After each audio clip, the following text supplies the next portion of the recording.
Hello, I'm Jesse, a barista here at Rochester Brewing and Roasting. Today I'll be doing a step-by-step run-through of brewing with an Aeropress at home. I'll be showing you the inverted method. It's a full immersion style of brewing where all of your coffee grounds are in contact with water throughout the brewing process. I find that this leads to a better sense of control throughout the brew, and so you can get a more desired cup of coffee. We're going to be doing my standard Aeropress recipe, which is a 15-to-1 water to bean ratio. And I know that the Aeropress has a capacity of about 275 milliliters of water.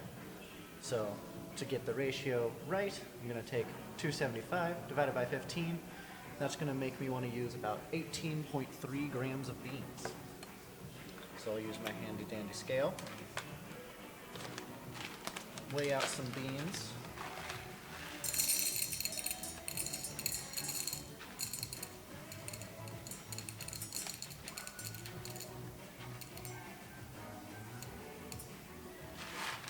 There we are. And there. We're going to want to grind it to what we'd use for a pour over, so fairly fine. It's similar to what you'd use for like your automatic drip coffee machine at home as well.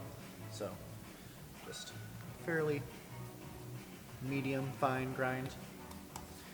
Then we'll go ahead and pour that in.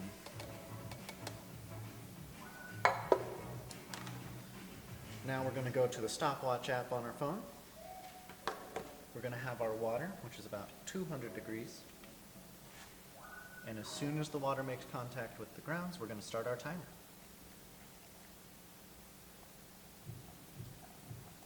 You don't have to be super exact with this. I pour just a little bit to get it started so that it'll bloom. And then I make sure to give it a little stir just to get all of the CO2 and other gases released.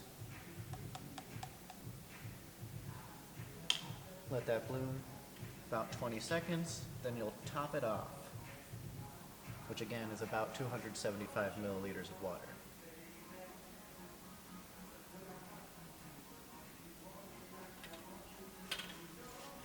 All right, now we'll quickly wet our paper filter. We don't want any paper fines in our finished cup. It'll end up tasting like cardboard when we're all done, so we just rinse that out.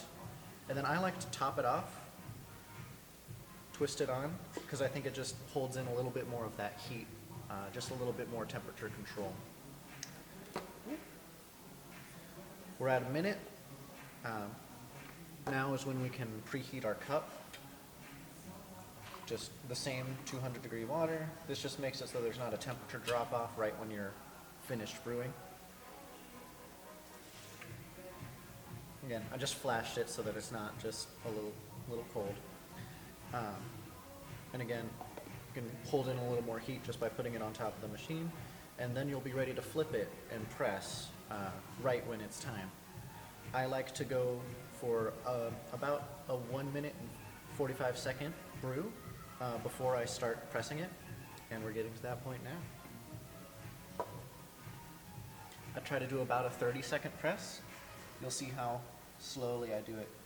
You want to make a sort of right angle with your arm and then just gently but confidently push down on the device.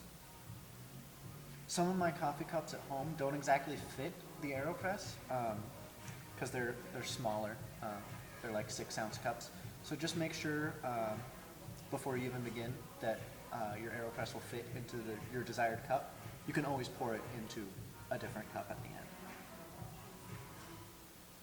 As soon as you hear a little bit of air, you know you've pressed out all your liquid. And looks like I was just about time on that 30-second brew, a little bit over. But that's it. In 2.5 minutes, you have your cup of Aeropress coffee.